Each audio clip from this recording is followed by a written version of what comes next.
आमदार बदलले, खासदार बदलले, जिल्ह्याचे पालकमंत्री पण बदलले आणि सरकार पण बदलली, पण गडचिरोली जिल्ह्याचे अच्छे दिन आहे.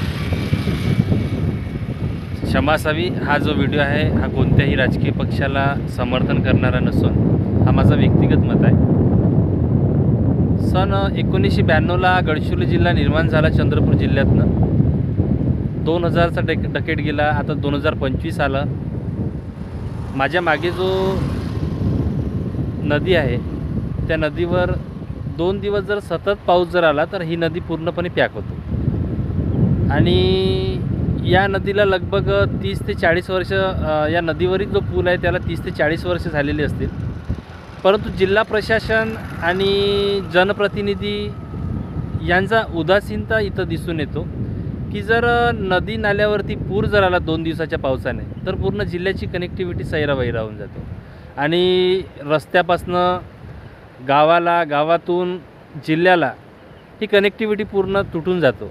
तरी पण प्रशासन बिलकुल हतबल आहे, याला काही करत नाही. आणि शोकांतिका या गोष्टीची वाटते की आपण चुपचाप आहोत. आज गडचिरोली शहराचा जर रस्ता बघितलं तर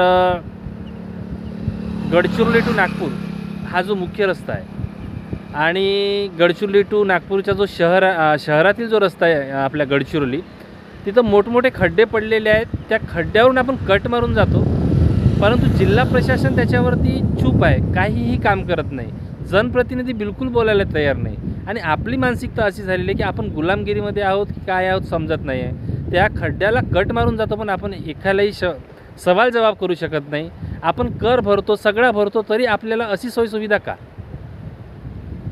आपण मागासले आहोत? हा आपला गुन्हा आहे की आपण ज्यांना निवडून दिलेलं आहोत जनप्रतिनिधी म्हणून, जिल्हा प्रशासन म्हणून जे काम करत आहेत ते लोक आतापर्यंत 1992 पासून या जिल्ह्यामध्ये काम करत आहेत, प्रतिनिधित्व करत आहेत.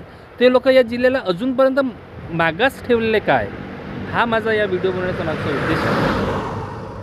आणि बोलावंसं भरपूर वाटते गडचिरोली जिल्ह्याबद्दल. जिल्हा आदिवासी आहे त्याबद्दल आम्हाला काहीही शंका कुशंका नाही, त्याचा अभिमान आहे. पण वारंवार जिल्हा मागासलेला आहे, जिल्हा मागासलेला आहे, जिल्हा मागासलेला आहे असे जेव्हा आपले प्रतिनिधी म्हणतात तेव्हा माणसाला कुठं ना कुठं दुःख होतं या गोष्टीचा की तुम्ही लोक का करतात? जिल्हा मागासलेला आहे तर तुम्हाला आम्ही 10 वर्ष 15 वर्ष दिले सरकारमध्ये म्हणा, आमचं प्रतिनिधित्व करण्यासाठी म्हणा, तर तुम्ही लोकांचं अपयश कुठं आहे? तुम्हाला कोणत्या गोष्टीची कमतरता पडली की जिल्ह्याला तुम्ही अजूनही मागासलेलेच ठेवलेला आहात? गडचिरोलीपासून जर विचार केला तर गडचिरोली टू सिरोंचा जो रस्ता आहे मागील 4 वर्ष झाले हो, त्या रस्त्याची कंडिशन इतकी खराब आहे की जर एखाद्याचं जर इमर्जन्सी काम असेल, गडचिरोली जिल्ह्यामध्ये जर यायचं असेल तर सिरोंचा टू गडचिरोली यायला 5 तास लागतात असे नॉर्मली. या रस्त्याच्या परिस्थितीमुळे तर त्याला 10 तास लागायचे. एखादा जर इमर्जन्सी काम आहे, एखाद्याची तब्येत सिरियस आहे, एखाद्याची महिलाची प्रसूती आहे, तिला जर गडचिरोलीसाठी जर ठिकाणी जर हलवायची कंडिशन झाली तर तिच्या मृत्यूला जर ती किंवा कमी जास्त झाला, तिच्या बाळाला कमी जास्त झाला तर त्याला आताचे जे जनप्रतिनिधी आहेत त्यांना माझी 10 बोटाची विनंती आहे की ज्यांना आम्ही निवडून दिलेलं होतं 10 ते 15 वर्ष सातत्याने, त्यांचं कुठं ना कुठं अपयश आला जिल्ह्याच्या विकासासाठी, म्हणून त्यांचा पराभव झाला. आता तुम्हाला आम्ही संधी दिलेली आहे तर त्या संधीचा तुम्ही सोना करा आणि एक लेगसी सोडून जा, जेणेकरून येणारे जे काही आमदार असतील, जे काही खासदार असतील, त्यांना खरोखरच जिल्ह्याविषयी एक आत्मीयता असावी. जिल्ह्याचा रोजगार म्हणा, जिल्ह्याचं रस्ते म्हणा, सिमेंट रोड झाले त्याच्याबद्दल आम्ही अप्रिशिएट करतो, त्याच्याबद्दल जे काही कॉन्क्रीट रोड झाले, मुख्य रस्त्याला जोडले गेले, त्याचा आम्ही अभिमानच आहे. पण समस्या ही आहे की जी ग्रामीण भागाचे जे रस्ते आहेत त्यांची परिस्थिती जर पाहिली तर खूप वेदनादायक परिस्थिती आहे.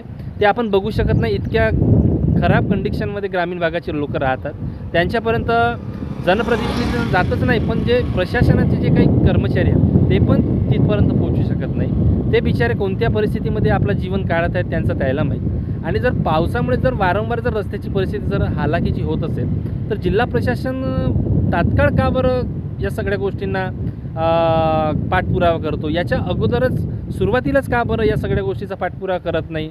जिथं खरंच रस्त्याची परिस्थिती डामाडोल आहे, जिथं नदी नाल्यावरती जे काही पूल आहेत त्यांच्यावरती पूर परिस्थिती येऊन जातो 2 दिवसाच्या पावसाने, तर तिथं का बरं त्यांचं पैशाची कमी आहे की काय आहे की काय नाही हे समजत नाही, तिथं तुमची उदासीनता का दिसते, त्याच्यावरती तुम्ही ॲक्शन का घेत नाही, या गोष्टीचा मला एक प्रश्न वाटतो.